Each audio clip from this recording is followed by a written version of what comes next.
David, are you an atheist? Yes. When did you become an atheist? Around age 12. Believing in God makes no sense. It's to me, it's the dumbest thing. It's for people that can't accept the fact that they're going to die and rot in the ground like I'm going to do, and it gives them some relief from that thought, because it's not the nicest thought in the world. Are you an atheist? Yes. Yes, I am. Yes. Yes. Yes, sir. Are you an atheist? I am. Yeah, I'm an atheist. Yes, I am. Alex, do you believe in God's existence? No, I do not. How long have you been an atheist? I would say probably since I was about 15 years old. So you don't believe in the existence of God? No, not really. What happened when you were 15? I started questioning things, and I really just started to think about the logic behind everything. For the most part, we are not shown the evidence for there being a higher power. If we were, I almost guarantee that almost every atheist would immediately agree to there being a higher power. Are you atheists? Yes. Yes. Why? Well, I just haven't seen enough evidence, I suppose. I grew up in a Christian family, and just over the few years during high school and as I grew up, I just realized that there wasn't a lot of evidence to support that belief system. Are you open to evidence? I think I am open to evidence. It just would have to be extraordinarily compelling, like out of this world compelling. If you could be given evidence, reasonable evidence, would you listen to it? Yeah, I would. You're someone who has no faith or no belief in a higher power or a creator, but if you were shown evidence, you would change your mind because you're open. Absolutely. Flick through the pages of the book I just put on your lap, look at the color pictures, and I'll ask you a question.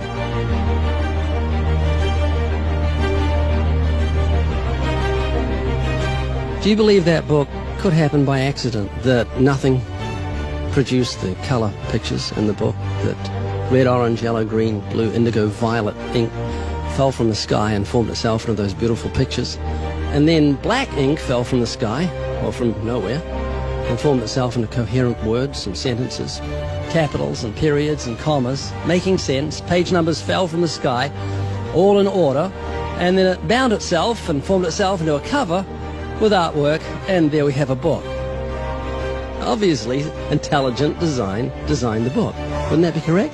Yeah. Can you see where I'm going with this? Yeah. Tell me, what is DNA? What is it? Deoxyribonucleic acid. And it's what makes up our bodies and our cells and everything that makes us who we are. DNA is like our biological code, kind of like binary zeros and ones. Information about us, who we are, what makes us us, parts of us, how we look, how we're built, everything like that. Your genes instructed your cells how to make your eyes and what color your eyes should be, and your hair and your height and your personality. Scientists call it the instruction book for life. Basically. Everything that you are or ever will be made of starts as a tiny book of instructions found in each and every cell. Every time your body wants to make something, it goes back to the instruction book, looks it up, and puts it together. The book of you would have 46 chapters, one for each chromosome. Each of our book's 46 chapters is between 48 and 250 million letters long. That's 3.2 billion letters total. This is the secret language of DNA. This is the book of life. Instruction book for life. Yes. Instruction book for life. Yes. DNA is made up of genes, and genes give instructions to the cells as to how your body should grow. Did you know that those instructions, the instruction book of your DNA, just your DNA, was laid out end for end, would go to the sun and back a number of times? That book of instructions is so comprehensive. DNA is the genetic information encoded in the cell of every living thing that instructs our cells how to grow and how to function. It's our genes that determine whether our skin will be dark or light, have brown or blue eyes, or red or green or yellow, have red hair, be brunette or blonde, be tall or not so tall, or the color of our feathers if we're a bird. Whether we're humans, fish, animals, insects, or plant life, the way our bodies look and operate has all been pre-written in the amazing book of our DNA. What do you think of the mentality of someone who believes a book fell together without a bookmaker? Well, they would be crazy. Do you think a book could make itself? No, I don't. Of course not. No. Utterly impossible. Yes. If anything can happen by accident. I mean, from nothing. Couldn't happen, could it? I don't think so. It'd be impossible. It would be like saying an explosion caused everything that makes a 747 airplane to all just come together by accident without some intelligent thought behind it. That's a good point. Do you believe DNA happened by accident? No, I think that it developed over the course of many, many millennia of evolution and development. DNA exists in every living thing. Its origins don't matter. The fact that there is intelligent information tells us there must be an intelligent designer. Is this making you think? It is, and I do think about it from time to time. It's just, yeah, it's complicated, definitely. Well, DNA's complicated, but the point I'm trying to make is very simple. Book designer or bookmaker, DNA, intelligent designer. God. Does that make sense? Yes. You an atheist? I am. What would you think of the mentality of someone who thought a physical book could make itself? I think they'd be silly. Of course it can't make itself. What would you think of the mentality of someone who believed the instruction book for life, DNA, made itself? I think it'd be silly as well. It would need investigation. That's atheism. Absolutely. And what would you think of the intelligence of someone who believed the instruction book for life made itself? Low intelligence level. DNA happened by accident? Probably not too smart.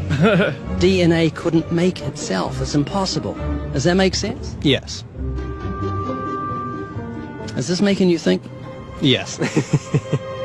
And what would you think of the person who believed that DNA, the instruction book for life, happened by accident? Because we're not just talking about human beings, we're talking about every form of life. Fleas, cats, dogs, elephants, cows, horses, trees, plants, everything has DNA, the instruction book for life, which makes the book in your hand just seem feeble compared to the infinite intelligence that must have put the instruction book for life together. Can you see what I'm saying? Yeah. Do you believe DNA happened by accident? I believe it could. Explain it to me, how a program could make itself out of nothing on how to make a human eye, giraffe size, elephant size, cats, dogs, puppies, flowers, birds, trees. Every living thing has DNA that's so complex, it's mind-boggling. It must have been a genius beyond any human reasoning that put it together. And to say it happened by chance is infinitely sillier than saying a physical book happened by chance. All I'm doing is reasoning with you. I'm not arguing. I don't want to win an argument. I'm just saying I want you to concede something that's absolute common sense. You're an atheist, so you believe the scientific impossibility that nothing created everything. I mean, it can't be nothing. We all have to start from some point. I wouldn't say nothing created it. There had to be something there in the beginning. You like Richard Dawkins, don't you? Well, I mean, you know, yeah, I like him. Do you believe nothing created everything, a scientific impossibility, which is what he believes? You don't believe in a creator of all things? If he says that, I think it's a very strange thing to say. Well, he says it. It's insane. Nothing can't create anything because it's nothing. There has to be something in the beginning. Nowhere in our history of human reality has something kind of just appeared out of nowhere. Do you believe that nothing created everything? No, because nothing can perform actions. That makes no sense. It's a default position. If you're saying nothing created everything, then you're agreeing with Richard Dawkins. You're mischaracterizing Richard Dawkins, because Richard Dawkins, I'm sure he didn't say that. That seems ridiculous. Professor Richard Dawkins, arguably the world's most high-profile atheist, believes that in the beginning there was nothing, and that nothing created everything.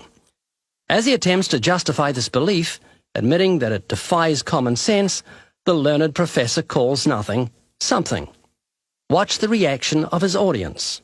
Of course it's counterintuitive that you can get something from nothing.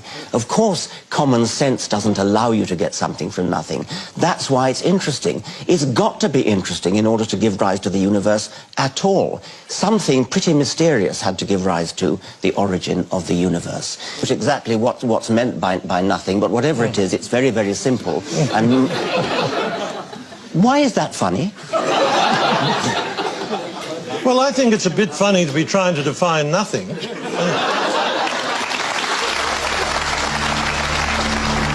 Richard Dawkins, I'm sure he didn't say that. That seems ridiculous.